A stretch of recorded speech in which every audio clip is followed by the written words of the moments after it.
Hello बेटा, मेरा नाम है दीपिका सिंह और मैं हूँ आपकी बायो टीचर फ्रॉम बायो अड्डा।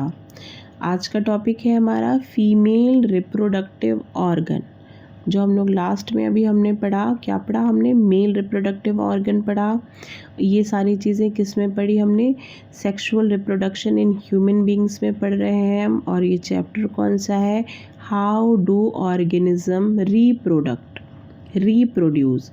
ठीक है, इसी चैप्टर के हम लोग आगे कंटिन्यू करते हुए टॉपिक जो है फीमेल रिप्रोडक्टिव ऑर्गन, आज इसको क्लियर करेंगे। ठीक है, चलिए शुरू करते हैं। फीमेल रिप्रोडक्टिव ऑर्गन, ठीक है, मेल का आपको हम पढ़ा चुके हैं, आपको याद होगा। ठीक है, चलिए आगे। तो फीमेल रिप्रोडक्टिव ऑर्गन में बेटा क्या होती है? सबसे मेन होती है ओवरी। ठीक है, ओवरी एक बार आप डायग्राम देख लो फिर क्लियर करते हैं। देखो ये है फीमेल रिप्रोडक्टिव ऑर्गन। ठीक है, इसमें क्या होता है बेटा? 2 पेयर्स ओवरीज होती हैं हमारी। ठीक है, और इनके ऊपर क्या होता है? ये एक फनल शेप जो है, इसको क्या कहते हैं? फैलोपियन ट्यूब या फिर ओविडक्ट कहते हैं। ठीक है, ये कहाँ पर आकर खुलती है? ये आकर यूट्रस में खुलती है। यूट्रस में ये लाइनिंग क्या है? ये थिक लाइनिंग होती है ब्लड वेसल्स की।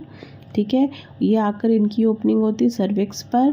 ठीक है, और ये जो नीचे का ये आप 2 पैसेज देख रहे हो, इसको क्या कहते हैं? इसको वेजाइना कहते हैं। ठीक है, वेजाइना का भी फंक्शन है, अभी इसको आगे डिस्कस करेंगे। ऑर्गन दिखाई दे दिए, समझ में आ गई इनकी पोजीशन। चलिए अब देखते हैं।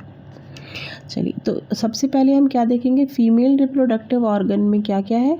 ओवरीज। ओवरीज क्या होती हैं? A pair of ovaries are oval shape organ located one on each side of the lower abdomen। ये कहाँ प्रेजेंट होती हैं बेटा? ये लोअर एब्डोमेन में प्रेजेंट होती हैं, दोनों साइड। किधर किधर? राइट और लेफ्ट साइड में। और इनका शेप क्या होता है? ये ओवल शेप की होती हैं। क्लियर है? ये 1 पेयर में होती है, मतलब 2 पीसेस, राइट और लेफ्ट। ठीक है, they form the ovum and secrete the female reproductive hormone called oestrogen and progesterone. बहुत इंपॉर्टेंट है। मेल में क्या था? टेस्टिस से निकल रहा था टेस्टोस्टेरोन, और यहाँ पर क्या है? यहाँ पर है एस्ट्रोजन और प्रोजेस्टेरॉन। ठीक है, चलो ये क्लियर है इतना? फिर से एक बार समझ लो। ओवरीज क्या होती है? अ पेयर ऑफ ओवरीज होती हैं, ओवल शेप होती हैं, और लोकेटेड कहाँ होती हैं? Each side of the lower abdomen. ठीक है, फिर क्या है? They form a ovum. ये क्या फॉर्मेशन करती हैं? ओवम, आप इसको एग भी कह सकते हो। ठीक है, ओवम है, एग है। And they secrete the female reproductive hormone called oestrogen and progesterone. Clear है? चलो आगे देखते हैं। नेक्स्ट है फैलोपियन ट्यूब। फैलोपियन ट्यूब को भी हमने और क्या बताया था? इनको ओविडक्ट भी कहते हैं। ओवरीज से कनेक्ट होती हैं और ओवा या एग को लेकर इस डक्ट लाइक स्ट्रक्चर से यूट्रस तक जाती हैं, इसलिए इनको ओविडक्ट भी कहा जाता है। ठीक है, तो फैलोपियन ट्यूब क्या है? They are the pair of muscular tube and the funnel shape structure. क्या है? फनल शेप स्ट्रक्चर है इनका। देखिए फनल शेप स्ट्रक्चर है, ये मस्कुलर होती हैं। ठीक है, फनल शेप स्ट्रक्चर है, ये मस्कुलर होती हैं। और क्या होती हैं? Extended from right and left of the superior corner of the uterus to the edge of the ovaries. क्या कह रहा है? जो ये यूट्रस के सुपीरियर पार्ट पर, मतलब अपर पार्ट से अटैच होती हैं, और जो ओवरीज के एज होते हैं, कॉर्नर साइड जो होता है, ये ओवरीज के वहाँ से अटैच होती हैं। ठीक है, नीचे ओवरी है और ऊपर से ये उसके अटैच होती हैं। ठीक है, एज से। ठीक है, ओवरीज के, और आकर कहाँ पर ये ओपन होती है? ये यूट्रस के अपर साइड पर आकर ये सुपीरियर कॉर्नर पर कनेक्ट होती हैं। ठीक है, फिर क्या है? इट कैरी ओवा। कौन ओवा कैरी कर रहा है? ओविडक्ट या फैलोपियन ट्यूब, आप दोनों नाम ले सकते हो। ठीक है, इट कैरीज ओवा और एग। ठीक है, from ovary to uterus. Ovary से यूट्रस तक ये ओवा या एग को कैरी करती हैं। कौन कैरी करती हैं? Fallopian tubes. It is the site of fertilisation, सबसे मेन इम्पॉर्टेंट लाइन है, आपसे ये पूछ सकता है कि where is the egg fertilised, ठीक है, या what is the site of fertilisation, ठीक है, ये कहाँ पर होता है फर्टिलाइजेशन, किस जगह पर होता है, या फेलोपियन ट्यूब की स्पेशलिटी बताइए क्या है। तो आप बोलोगे, क्या बोलोगे कि फेलोपियन ट्यूब्स जो होती हैं उनको क्या कहा जाता है, साइट ऑफ फर्टिलाइजेशन भी कहा जाता है। साइट ऑफ फर्टिलाइजेशन का मतलब क्या हुआ कि जो मेल गैमीट है, मेल गैमीट क्या है, स्पर्म है, और जो फीमेल गैमीट है वो जो एग है या ओवा है, उसका फर्टिलाइजेशन, मेल गैमीट और फीमेल गैमीट जो भी आते हैं उनका फ्यूज़न, उनका फर्टिलाइजेशन इसी फेलोपियन ट्यूब में ही होता है, ठीक है, मतलब इसी पोजीशन पर, यहीं पर होता है, ठीक है। तो इसको क्या बोलते हैं, इसको इसीलिए इस कारण से फेलोपियन ट्यूब को क्या बोलते हैं, साइट ऑफ फर्टिलाइजेशन, ठीक है। और इस फेलोपियन ट्यूब को ओविडक्ट भी कहते हैं, क्यों, क्योंकि ये ओवरी से ओवे को जो कैरी करता है और ये आगे फॉरवर्ड करता है यूट्रस में उसको, ठीक है। चलो आगे देखते हैं, नेक्स्ट टॉपिक हमारा क्या है, नेक्स्ट टॉपिक है यूट्रस, ठीक है। यूट्रस को एक चीज़ और, इसको वोम्ब भी कहते हैं, WOMB, वोम्ब, यूट्रस को क्या कहते हैं, वोम्ब भी कहा जाता है, ठीक है। चलो अब यूट्रस कैसा होता है पहले स्ट्रक्चर देख लें इसका। Uterus is a hollow pear shaped bag like structure where the growth and the development of fetus take place। क्या कह रहा है देखो, ये हमारा क्या है पूरा पार्ट, ये हमारा यूट्रस है, ये कैसा होता है बेटा, ये पियर शेप होता है, ठीक है। देखो नीचे से पॉइंटेड है, ऊपर से ब्रॉड है, पियर शेप्ड हॉलो, हॉलो इसलिए क्योंकि इसी के अंदर तो बेबी को डेवलप करना है ना, इसलिए हॉलो रहना भी इसका ज़रूरी है। तो ये हॉलो पियर शेप और एक बैग लाइक स्ट्रक्चर होता है जहाँ पे where the growth and the development of foetus take place. Clear है। चलिए अब नेक्स्ट टॉपिक हमारा क्या है, नेक्स्ट टॉपिक है हमारा वेजाइना। वेजाइना क्या है, ये वाला पार्ट आपको बताया था ना, वेजाइना। वेजाइना का फंक्शन क्या है, it receives sperm, it receive sperm from male partner and serve as a birth canal। इसके दो फंक्शन है, ठीक है।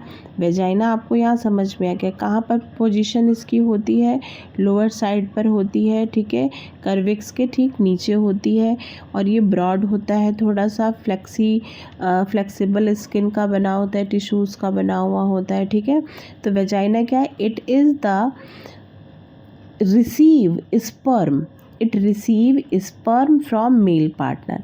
पहली बात तो इसका काम क्या है कि ये इसी रास्ते से स्पर्म को रिसीव करता है, ठीक है।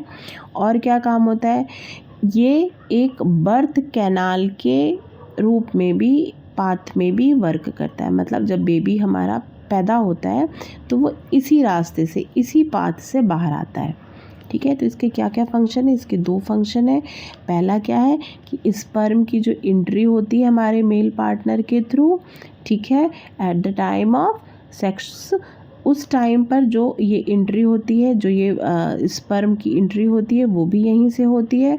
और दूसरा क्या होता है, ये एक बर्थ कैनाल की तरह भी फंक्शन करता है, क्यों, क्योंकि यहाँ से ही जो बेबी होता है उसका बर्थ होता है, ठीक है, यहाँ से ही बेबी बाहर आता है, ठीक है। चलो तो ये क्लियर हो गया। अब हमें देखना है ये तीन जो चार पॉइंट्स थे, क्या क्या, ओवरीज, फैलोपियन ट्यूब, यूट्रस और लास्ट क्या था, वेजाइना। ये चार ऑर्गन्स जो थे ये रिप्रोडक्टिव ऑर्गन है फीमेल के। क्या क्या, फिर से देख लो, ओवरी, ये फैलोपियन ट्यूब या ओविडक्ट, ये यूट्रस और लास्ट क्या है, वेजाइना। ये चार ऑर्गन्स जो हैं ये फीमेल रिप्रोडक्टिव ऑर्गन कहलाते हैं। अब इनका फंक्शन देख लो एक बार फिर से कैसे होता है। इनका बेटा काम कैसे होता है, यहाँ पर ओवरी से एग निकला या ओवा कह लो निकला, उनको क्या किया इन्होंने, फैलोपियन ट्यूब ने रिसीव किया और वो यहाँ से आई और यहाँ पर आकर वेट करती हैं कि कोई स्पर्म अगर आ रहा होगा तो इनको यहाँ फर्टिलाइज करेगा। ठीक है, यहाँ पर फ्यूज़न होगा, फ्यूज़न होने से क्या बनेगा, जाइगोट फॉर्मेशन होगा, जाइगोट में और सेल डिवीज़न होगा तो एम्ब्रियो बनेगा। एम्ब्रियो क्या होगा, एम्ब्रियो आएगा और आकर जो ये थिक वॉल यूट्रस ने प्रिपेयर की है ब्लड वेसल्स की, ठीक है, यहाँ पर किसी भी एक वॉल से आकर वो अटैच हो जाएगा, उसमें एम्बेडेड हो जाएगा। एम्बेडेड होने का मतलब है धंस जाना, उसमें चिपक जाना, फ्यूज़ हो जाना एकदम। ठीक है, तो क्या फ्यूज़ होगा, एम्ब्रियो, जो एम्ब्रियो है वो आकर इस यूट्रस की जो थिक वॉल है ब्लड वेसल्स की, जो यूट्रस ने बनाई है, प्रिपरेशन की है कि जो भी एक फर्टिलाइज्ड एग आएगा, ठीक है, उसके लिए हम उसको फेवरेबल कंडीशन और प्रोटेक्शन देंगे जिससे कि वो फर्दर ग्रोथ कर सके, सेल डिवीज़न कर सके और एक फीटस बन सके। ठीक है, तो ये जो वॉल है ना बेटा यूट्रस में, ये हर मंथ यूट्रस ये वॉल बनाता है ब्लड वेसल्स की, थिक ब्लड वेसल्स की। ये वॉल यूट्रस हर मंथ प्रिपेयर करता है। इसको नहीं पता कि यहाँ पर फ्यूज़न होना है कि नहीं होना है, मेल गैमीट आएगा कि नहीं आएगा, लेकिन ये अपने आप को प्रिपेयर कर लेता है पहले से ही कि भाई हमें चांस नहीं लेना। अगर मेल गैमीट आया, फ्यूज़न हुआ, यहाँ पर जाइगोट का फॉर्मेशन हुआ और वो जो जाइगोट डेवलप करके एम्ब्रियो फॉर्म में जब ये यूट्रस में अंदर इंटर करेगा तो भाई हम तो इसको तुरंत सारी फैसिलिटीज़ दे देंगे।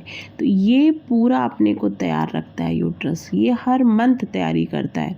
ठीक है, अब फ्यूज़न हो या ना हो ये बात अलग की है। अगर हो गया तो वेल एंड डेवलप, यहाँ पे फीटस का फॉर्मेशन होगा धीरे धीरे और फिर वो बर्थ होगी। बाय बर्थ वो वेजाइना के through at the time of birth वो बाहर आएगा और अपनी लाइफ शुरू करेगा। ठीक है, तो क्या होता है बेटा, ये जो वॉल होती है यहीं पर वो आकर अटैच होगा और यहाँ फर्दर डेवलपमेंट होगा उस एम्ब्रियो का। ठीक है, अब एक चीज़ और बेटा, जो ये थिक वॉल है ना जहाँ पर ये अटैच हुआ, ये थिक वॉल से ही ये सारा न्यूट्रिशन अपना लेगा। ठीक है, कौन, एम्ब्रियो अपने डेवलपमेंट के लिए, अपनी ग्रोथ के लिए क्या क्या लेगा, ये यहाँ से ऑक्सीजन लेगा, ग्लूकोज लेगा और भी जो भी इसको न्यूट्रिएंट्स चाहिए वो सब इसी ब्लड के थ्रू लेगा, जो यहाँ पर ये थिक वॉल बनी है ब्लड वेसल्स की। क्लियर है, यही ब्लड वेसल्स आगे चल के प्लेसेंटा में फॉर्म हो जाती हैं। ठीक है, प्लेसेंटा वो चीज़ होती है जिससे जो फीटस होता है, मदर से फीटस में सारा न्यूट्रिशन जाता है। ठीक है, मदर के ही ब्लड से तो सारा न्यूट्रिशन फीटस में जाता है, तभी वो ग्रोथ करता है। ठीक है, तो जो वो प्लेसेंटा होती है जो at the time of birth हम लोग डॉक्टर्स कट करते हैं और उसको मदर से बेबी को सेपरेट करते हैं। ठीक है, अदरवाइज़ वो उसी से हमेशा जुड़ा रहेगा आफ्टर बर्थ भी, अगर उसको कट ना किया जाए, लेकिन फिर वो डेंजरस हो जाएगा। आफ्टर बर्थ उस प्लेसेंटा को कट डाउन कर दिया जाता है। ठीक है, तो क्या होगा, ये जो थिक मस्कुलर सेल्स हैं, जो ब्लड वेसल्स हैं, यहाँ पर से ही वो सारा न्यूट्रिशन लेगा और अपनी ग्रोथ करेगा और लास्ट में आफ्टर 9 मंथ वो क्या, फीटस जो कंप्लीट हो जाएगा वो आके डिलीवर होगा और अपनी लाइफ प्रोसेस शुरू करेगा। ठीक है, तो ये हमारा इसका मेल रिप्रोडक्टिव ऑर्गन का फंक्शन था कि ये कैसे काम करता है। चलिए इसको एक बार देख लेते हैं। फर्टिलाइजेशन में क्या होता है बेटा, फर्टिलाइजेशन में होता है the fusion of sperm, male gamete and female gamete, ovum कह लो, ठीक है, या ओवा कह लो या एग कह लो, ठीक है, is known as a fertilisation. Fertilisation किसे कहते हैं, जब एक मेल गैमेट और एक फीमेल गैमेट फ्यूज़ होते हैं, इस कंडीशन को फर्टिलाइजेशन कहते हैं। ठीक है, और क्या होता है, when sperm fused with egg it form a zygote, जब एक एग, ठीक है, एक स्पर्म के साथ फ्यूज़ करता है तो क्या फॉर्म होता है, एक जाइगोट का फॉर्मेशन होता है। ठीक है, और फिर इससे क्या होता है, that give rise to a new progeny.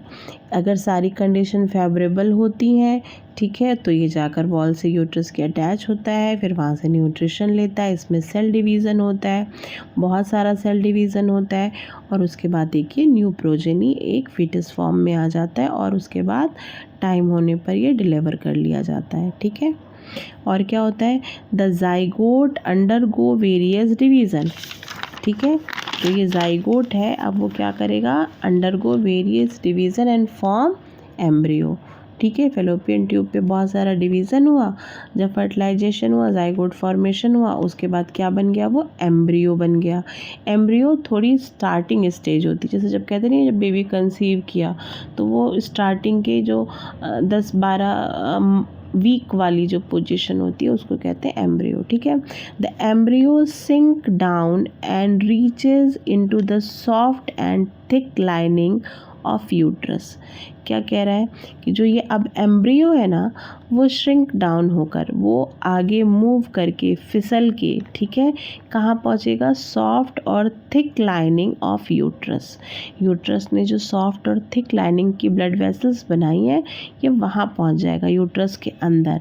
The embedding of the embryo in the thick lining of uterus is known as implantation. बहुत इंपॉर्टेंट है, पूछ सकता है what is the implantation and where implantation occur. ठीक है, तो आप क्या बताओगे कि जो यूट्रस की जो थिक लाइनिंग होती हैं, जो ब्लड वेसल्स होती हैं, जब इनमें एम्ब्रियो का एम्बेडेड हो जाता है, जब एम्ब्रियो इनमें अटैच हो जाता है, धंस जाता है, इस कंडीशन को इम्प्लांटेशन कहते हैं। इम्प्लांटेशन समझ में आया? चलो, the embryo get nutrition from the mother blood with a placenta। ये जो प्लेसेंटा आपने बताया ना, जो थिक लाइनिंग आगे चल के क्या बन जाएगी, प्लेसेंटा, और इसी से ब्लड से जो बेबी है वो ऑक्सीजन भी लेगा और न्यूट्रिशन भी लेगा सारे, और अपना जो एक्सक्रीट करेगा, क्या एक्सक्रीट करेगा, कार्बन डाइऑक्साइड। ठीक है, कुछ टाइम बाद हार्ट बीट चालू हो जाती है ना बेबी की, आप अल्ट्रासाउंड में देखते हो, पता चलता है अरे हार्ट बीट आ गई है। तो जब हार्ट बीट आ गई है, इसका मतलब बॉडी में सर्कुलेशन भी तो हो रहा है। जब वो ऑक्सीजन ले रहा है तो कार्बन डाइऑक्साइड रिलीज़ भी तो करेगा। तो ये कहाँ रिलीज़ करेगा, ये मदर के ब्लड में रिलीज़ करेगा, प्लेसेंटा के थ्रू ये मदर के ब्लड में आएगी, और मदर के ब्लड में जैसे बाकी कार्बन डाइऑक्साइड बाहर एक्सेल कर दी जाती है, वैसे उसको भी कर दी जाएगी। ठीक है, अब क्या होता है बेटा, अब एक कंडीशन आती है, what happen when the egg is not fertilised. अब एक कंडीशन आती है जब एग का फर्टिलाइजेशन नहीं हो पाता है, उस कंडीशन को क्या कहते हैं, एग प्रिपेयर हुआ, यूट्रस की वॉल ने भी अपनी पूरी तैयारी कर ली, लेकिन कोई स्पर्म ही नहीं आया फ्यूज़ करने के लिए, फर्टिलाइजेशन नहीं हुआ। अब ये कंडीशन क्या होगी, क्या कहलाएगी, इसके बारे में हम आगे पढ़ेंगे। ठीक है, चलिए, आपको ये चैप्टर उम्मीद है पूरी समझ में आ गई होगी जो हमने अभी तक पढ़ाया, पर अगर फिर भी कोई दिक्कत है तो कमेंट करिएगा, और अगर समझ में आ रही है, अच्छी लग रही है, तो प्लीज़ लाइक, सब्सक्राइब और शेयर करिएगा। अभी हमने ये थोड़ा जल्दी में रफली डायग्राम और राइटिंग ऐसे ही है मेरी, लेकिन आगे आपके लिए जो वीडियोस बनाएंगे वो और बेटर और क्लियर होंगे। तो अगर आपको समझ में आ रहा है, फोकस आप इसी पे रखिए कि अगर समझ में आ रहा है तो सबसे अच्छी बात है, और इसको प्लीज़ लाइक, सब्सक्राइब और शेयर करिएगा कि हमें भी थोड़ा मोटिवेशन मिले और हम और अच्छे वीडियो आपके लिए बना सकें। थैंक यू बेटा।